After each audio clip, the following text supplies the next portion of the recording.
Morning to you. I would invite you to join me in Genesis 25 as we pick up where we left off last week. Andy helped get us introduced to our new series here that we're doing called Gospel Providence. And a lot of what we heard last week was kind of setting the stage. Now here's what I'm going to ask you to do as we open to this passage and just read. This is a shorter section today. Now, I've got some probably here who are not very familiar with this passage. So, if so, this is going to work out great for you. You're actually at a position of advantage. But those of you who know this passage, this story, well, I'm going to ask you to do something. This is actually a good habit to try to get into when you open the Scriptures, especially to places that you know. It's work hard to try to read it as if you're reading it for the first time. And so I'm going to ask you to do that with me this morning with the goal that maybe we can just get a general feel, pretending we don't know some of the things maybe that happen after this passage, and asking God to help us maybe get a feel of how this would have hit the original audience when they first heard this account, when it was read or they read it themselves. We're going to begin our reading now in verse number 27, and we'll continue down through the end of the chapter. When the boys grew up, that's a reference to Jacob and Esau from the previous verses. Esau was a skillful hunter, a man of the field, while Jacob was a quiet man, dwelling in tents. Isaac loved Esau because he ate of his game, but Rebekah loved Jacob. Once, when Jacob was cooking stew, Esau came in from the field, and he was exhausted. And Esau said to Jacob, "Let me eat some of that red stew, for I am exhausted." And Esau said to Jacob, sorry about that, I caught the exhausted from the previous line. Therefore his name is called Edom. Jacob said, verse 31, "Sell me your birthright now." And Esau said, "I'm about to die. Of what use is a birthright to me?" Jacob said, "Swear to me now." And so he swore to him and sold his birthright to Jacob. Then Jacob gave Esau bread and lentil stew, and he ate and drank and rose and went his way. Thus Esau despised his birthright. So how does this short account hit you? You see, in this point, I'm going to tell you a little bit of how it hits me as I tried to do the same exercise. We've spent a lot of time in Genesis. We've had 2 full series where we started at the very beginning of Genesis. And there are all sorts of pretty epic accounts. I mean, we start off with the creation of the world. We get the fall of humanity in Genesis chapter 3, the sibling rivalry of Cain and Abel in Genesis chapter 4. Genesis 6 through 9 narrates for us one of the most epic things that ever happens in the history of this planet, and that is a worldwide flood. We read of the immense attempt to build the Tower of Babel in Genesis 11, and then as we shifted to Genesis 12, we hear of God's massive promises that he has made to Abraham. Not just in Genesis 12, it just continues on. 12, 13, 15, 17, 18. We get 21, and we get the miraculous, improbable birth of Isaac. In 22, we get the account where Abraham is initially commanded to go sacrifice that very son, Isaac. Of course, he doesn't end up doing so because God provides a ram. But when we read those accounts, when we see those things, it's pretty easy up to this point to kind of feel the weightiness of everything that's going on. You can understand why the biblical author here has chosen the specific accounts that he has. But when we come to this passage, on the whole, it kind of feels like a day in the life of 2 dudes doing their thing. Now, maybe our interest is piqued when we hear of this birthright thing. That feels like it might be significant. But even then, as reading it for the first time, it takes some context before and then even after. Some of what we're going to deal with today doesn't really get fully understood and resolved till Genesis chapter 27. And so on the surface, the account here that we have might seem mundane to us. But I would submit to you this morning, one of the things that we are supposed to learn is the fact that it is in these moments, these small moments of life, that we often lose track of God's providence. That thing where God is working. For the most part, we've learned to operate with this word providence theologically. We kind of know what to do with it, how to use it properly in sentences and not speak heresy. We've learned even to apply it to certain things in our lives. We rejoice when it seems to work in our favor. We take solace in it when things don't seem to work in our favor. But even then, I wonder if we often only notice providence where it seems obvious. In the big epic moments, the things that we can easily trace. And this causes us to miss the moment by moment hand of God at work in this world and in our lives. I don't know about you, but I know that that's true of me. It's been true of the way I've lived a good bit of this week. And so I think it's fitting for us then, as we embark on a study that we've dubbed Gospel Providence, to begin with a short, seemingly mundane account like this one. And maybe when we are finished with this passage today, we will be more likely to see the reality that all human activity operates within God's providence. And in today's passage, that's going to be the case.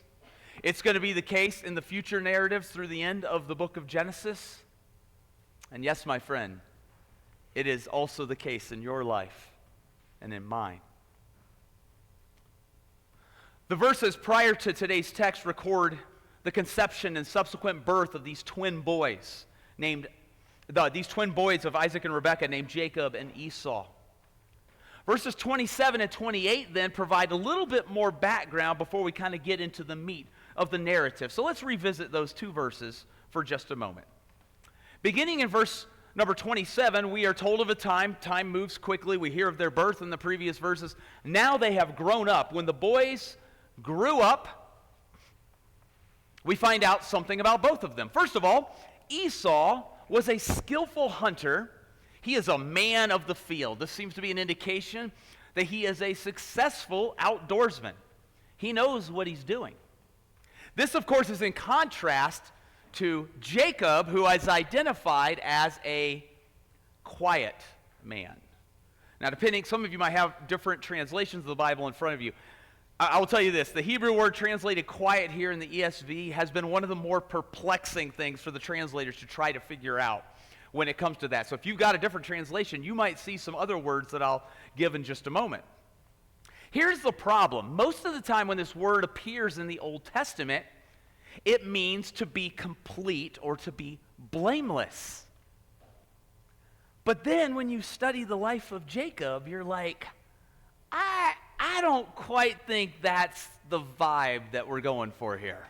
That doesn't seem to fit very well. So at least give some thought. So maybe some have thought it could be a reference to just a general soundness in his thinking, a clear-headedness. We're going to see he's very quick on his feet, so maybe that's a part of what the Hebrew word means there. But I think on the whole, most of our English translations capture the basic idea that is probably most accurate. Communicating the idea of ordinary, of something that is plain. So where his brother has this wildness, this outdooriness about him, Jacob is more ordinary. He is plain. In fact, it goes on further to describe him as one who is dwelling in tents. That should be pretty familiar. That's what his father Isaac has done. That's what Abraham has done. It seems like Esau is the outlier in the family. But in verse 28, our text adds this little tidbit.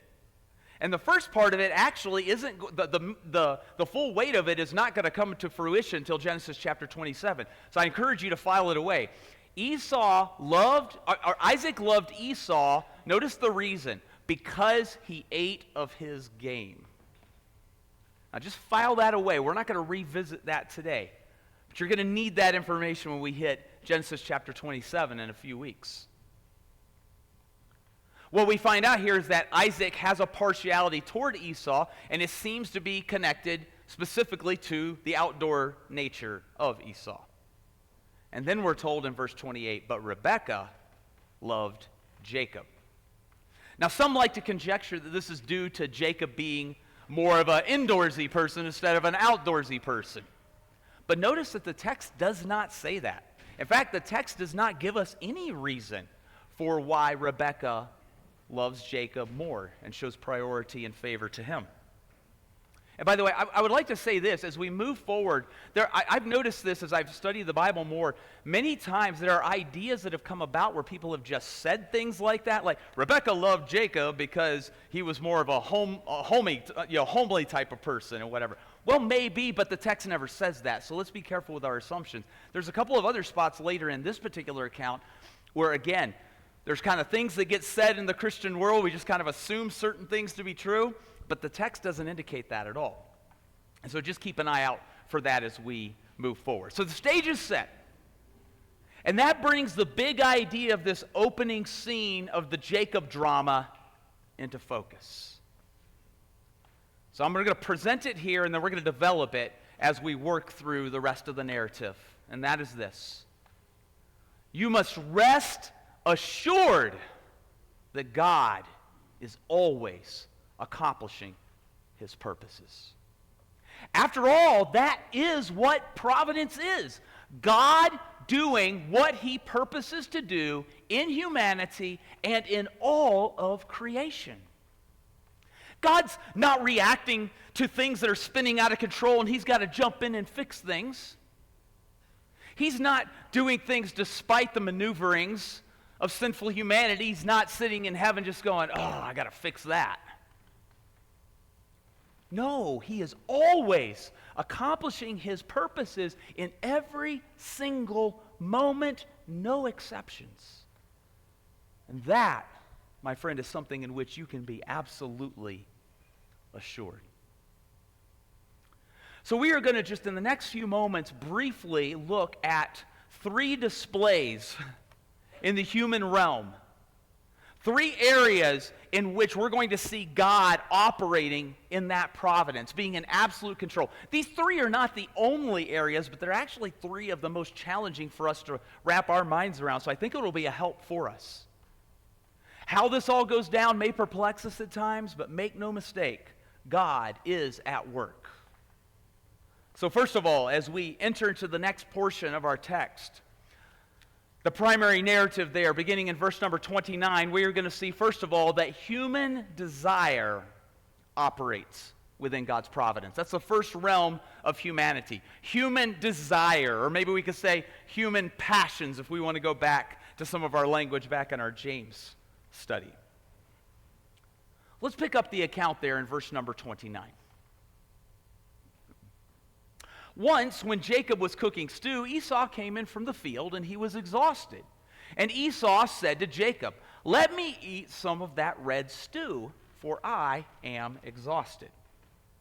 Now, this seems like it would be a very normal occurrence, maybe on one of their days. Jacob cooking stew seems to fit the explanation that we got, or the description we got a moment ago of him being a quiet man dwelling in tents. Likewise, Esau is coming in from the field. That's what he does as well. This is normal. This is a normal day. And if Esau's been out hunting, he's probably, as the text says here, exhausted. That Hebrew word can also carry the idea of being famished or hungered. So maybe it has kind of a combination of all that. He's tired and he's hungry. He's been working all day. Now here's another one of those spots. I was reading commentaries about this and watching commentators just say, see, Esau, he's all hungry and all this stuff because he had an unsuccessful day hunting. Now, I'm not a hunter, but I think I know a little bit about this. You don't just hunt and get your game, bring it home, sit down and have a meal. There's a lot of steps that have to happen. The text never says that he had a bad day of hunting. It just simply says he was out. He did it. So even if he did have a successful day, he's probably in no position to actually prepare the game for a meal that evening. What is clear in the text is that he is exhausted. He is hungry. That's normal. That's mundane. And there's Jacob, and Jacob is making something, which he seems like he probably does. And I would note that as we deal with this idea of human desires functioning within God's providence, sometimes when we're exhausted, when we're physically hungry or thirsty or those things, sometimes those are our moments of weakness where our judgment is skewed, our thinking can sometimes go out of control, and we are often most vulnerable. And so Esau says in verse 30 to Jacob, "Let me eat some of that red stew, for I am exhausted." Now this is one of those spots where our English Bibles don't give us the visual that if you were reading this in a Hebrew Bible in the original language would give you. Because when he says, "Give me some of that red stew," it's actually the same root word for red used twice in a row. So I think the New American Standard translates it that red stuff. It's almost like that red. You know? Give me some of that red stuff. Some translations also add the word please, and that works with the way the Hebrew language is. Please give some of this. He's begging him. He's asking kindly for this particular thing. Let me eat some of that red stew, for I am exhausted. When he says let me eat, he's talking about eating quickly. The word there is to swallow or to inhale. This is a hungry man. He is very desirous to eat. Now it's interesting what the narrator says here. Esau said to Jacob, "Let me eat some of that red stew, for I am exhausted."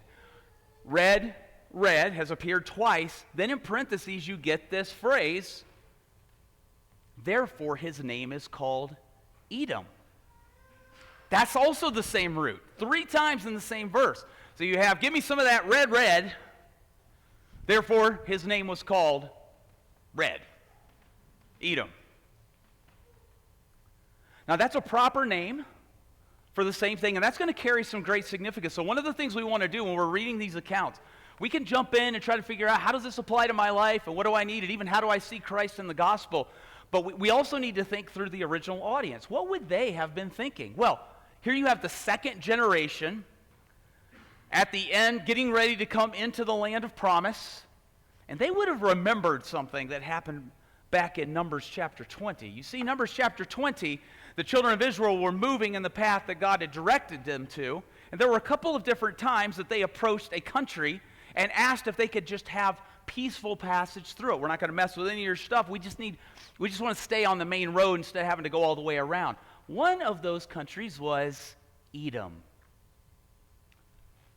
You see, that would be after the sibling rivalry that we'll continue to see unfold between Jacob and Esau. What we will see as well is this is just the beginning of trouble between two nations, Edom and Israel. And so human desire operates within God's providence. But that's not the only place that it operates. The second place it operates is seen in verse number 31. Human ambition operates as well within God's providence. And yet, what we're going to see is that God's purposes are advanced. They are not thwarted. Look again with me, please, at verse number 31. Esau has made this request. Here is Jacob's response. And notice there's no please here. There's no gentleness here. Jacob says in a very straightforward way, "Sell me your birthright now." Whoa. That seems pretty intense. So what's going on with this birthright? Before we get into the selling element of it. Well, the birthright, and we'll see this a few times in our Old Testament, the birthright simply was the legal status of being the firstborn. It was a position of headship in the family amongst the children. Now, later on in the Old Testament law, Deuteronomy 21:17 will tell us that the firstborn would get a double portion of the inheritance from the father. In other words, the firstborn would get twice as much as any of the other children would. Now, we don't know that exactly is in play here, because as you look at some other ancient literature in and around these centuries, it appears that there are different standards in different cultures as to what happens. Here's what we know. That firstborn status, that status of having headship in the family among the siblings, is something that is very important and something that is very valued. And we have enough information here to know something significant is at stake. And so Jacob seeks to manipulate the situation. He says, sell me your birthright now. I've got you right where I want you. You're tired. You're hungry. You need me. Now I'm going to get something I want out of you. So notice the timing urgency. Jacob has to pounce while the time is hot, okay? He says, sell me your birthright now. He takes a position of strength at the moment his brother is weak. Now, some have, again, conjectured, we don't know. We don't know what these men knew at this time. Did they know about the promise back in verse number 23 that the older would serve the younger? Maybe Jacob knew that, and he said, this is my moment to jump in and make this happen. But again, there's no evidence. We don't know that they have that information. You know, I say, well, why is this even, why would somebody sell a birthright? It seems like you'd never give up that type of thing. Well, it's actually interesting. If you look at some ancient Assyrian and Babylonian texts, you'll actually see that there are times when a firstborn will barter with the birthright that they have. Here's what's clear, though, from all the information that we have from history. A parent could not change where the birthright went to. The parent had no legal right. The only exception would be in the case of a concubine. So, for instance, Ishmael was the firstborn to Abraham but that was through Hagar, and so he was able to legally still make sure the birthright went through Isaac, even though Ishmael was older, because Hagar was simply a concubine. So that was normal. But outside of that, in other words, Isaac can't just sit here and switch the birthright from Esau to Jacob. Nor could Rebekah, nor could anyone else. So this is going to be an active choice that is in play. So far then, we've noted from this account how both human desire and human ambition operate well within God's providence, but believe it or not, this is also true when it comes to human impulsiveness. And that leads us to the remaining verses in our text. Would you join me again in verse number 32? Here's Esau's response to this demand. I am about to die. Of what use is this birthright to me? And Jacob said, swear to me now. And so he swore to him and sold his birthright to Jacob. Then Jacob gave Esau bread and lentil stew, and he ate and drank and rose and went his way. Thus Esau despised his birthright. Esau, when given this information from Jacob and said, sell me your birthright, he just kind of throws his hands up at his word, and he uses a little hyperbole. He's escalated from I'm really hungry, I'm really tired, to I'm about to die.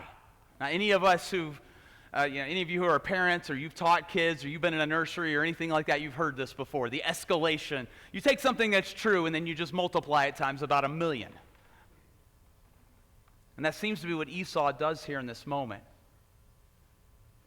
He fails to value not only the birthright, and again, we don't know what he knew, but this particular birthright is like the birthright of the Old Testament. It's like the one. It's the one given to Abraham. It's the one given related to the promises given to Abraham. And some, again, have conjectured that, well, maybe Esau knew the promise back in verse number 23 that the older will serve the younger. And so he's like, what's the use anyway? But again, there's no evidence of that in the text whatsoever. There's no evidence that Rebekah ever tells anybody about that. What we do know for certain is that Esau is impetuous and short-sighted. He acts in the moment. He gives no thought for the future. And so Jacob jumps in, and he's like, I'm gonna seal this deal. Now, some of you remember a few weeks ago when we were in James chapter 5 talking about the oath-taking and all of that stuff. This isn't going to be a handshake agreement here. Jacob hops in verse 33, and he says, swear it to me now. And so Esau does. He swears it to him. He makes a vow. It makes it official, and he sells his birthright to Jacob. And so Jacob keeps his end of the bargain.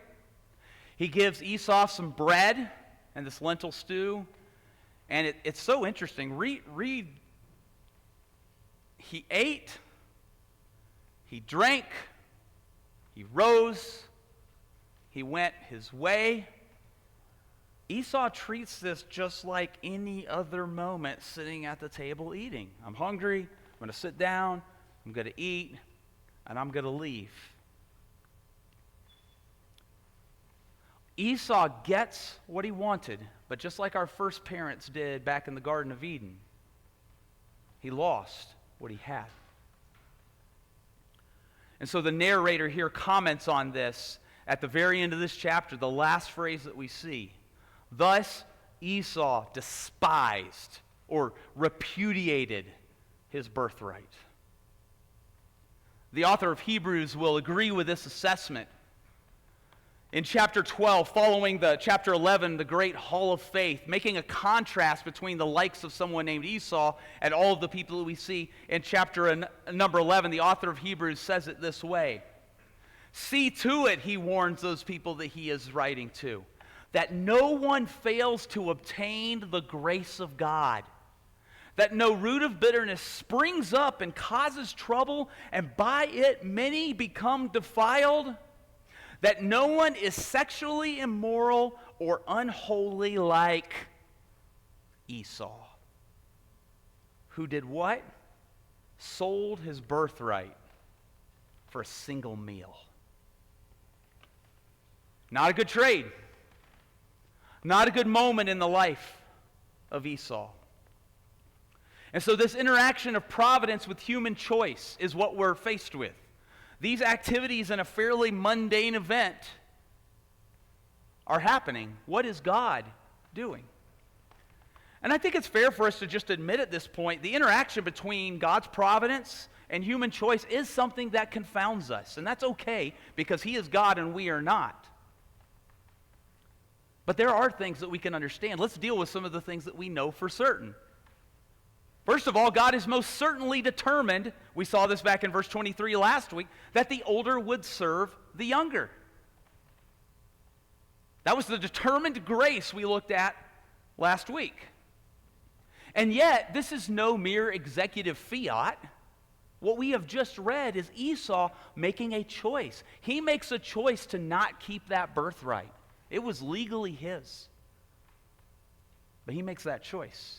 This isn't any different really than choices we've seen in the past. Maybe a person like Cain, who was also the firstborn, but he, because of his own sin, murdering his brother, he's passed over. Well, first of all, he's murdered because he doesn't bring an acceptable offering to God, and so he's passed over in favor of Abel. After he murders Abel, he's passed over in favor of his younger brother Seth. This happens. This will happen later to the children of Jacob. We will learn about this when Reuben sins, and he would be passed over. We could continue on. So, a hand-picked, chosen person like King Saul, not only will he be passed over, but his tribe will be passed over. And yet, Saul actively rebelled against God. It seems like in the accounts near us, Ishmael is really the only one who gets passed over, that we don't have a direct statement that there was some sin or something that he did. What we know here, and in most cases, is that Esau willingly allowed his impulsiveness in his heart to reign supreme. And it's at those moments you would think everything's falling apart. Oh no, what's going to happen? And yet, God is working even in those moments.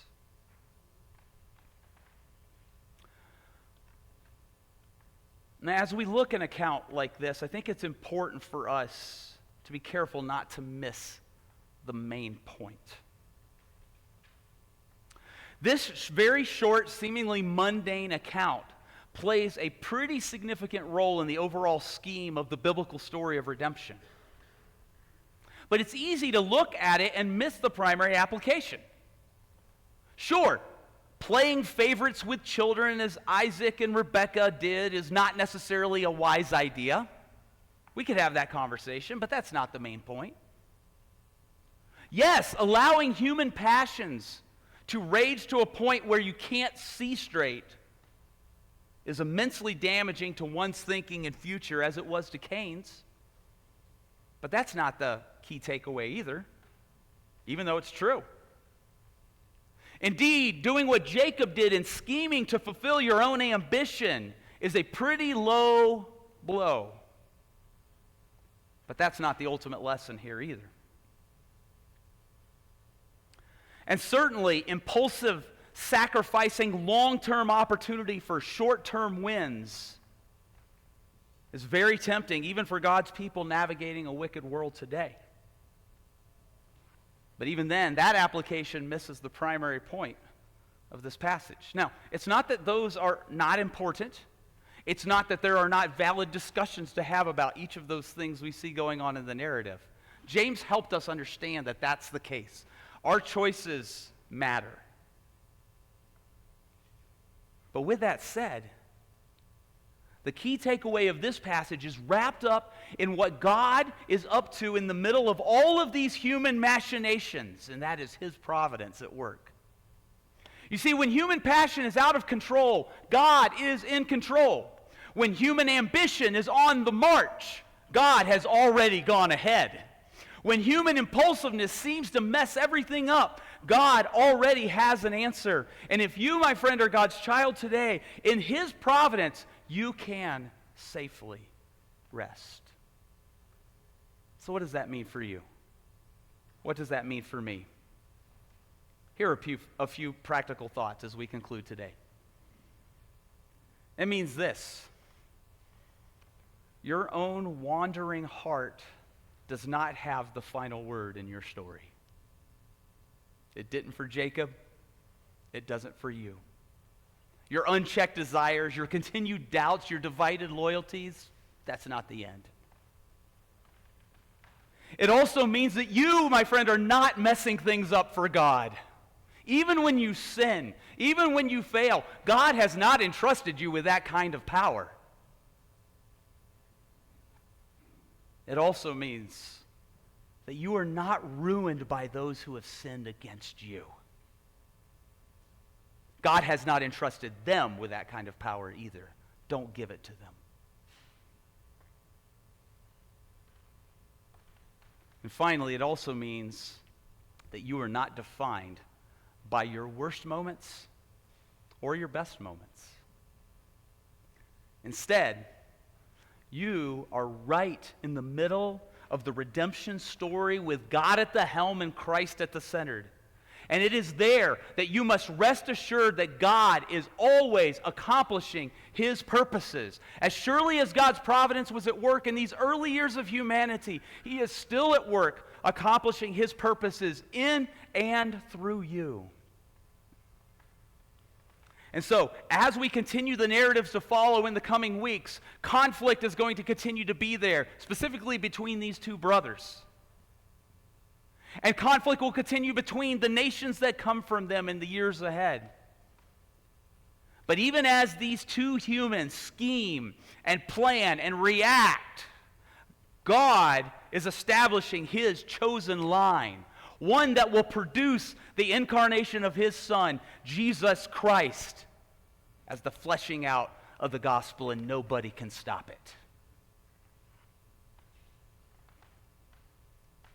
And even in an otherwise mundane moment near the end of a day, like the one described in this passage, yes, even that moment can be used as an instrument in God's hand to accomplish His purpose. For God's providence ensures His promises. Now, please don't misunderstand. Providence does not justify human wickedness. That's not what we're saying. That's not what the text is implying. But that backdrop of willful human action, and we're going to see this time and time again. We're going to see willful human action. All sorts of bizarre, weird, sinful, strange choices are going on. And yet it is with that backdrop that the providence of God just shines forth, making it all the more incredible. So we don't always get answers to the whys of providence, but we do get to watch the whats of providence unfold, even in real time. And so, my friend, it is there, in the safe and loving providence of God that we, that you, that I can ultimately rest assured. Would you bow with me in prayer?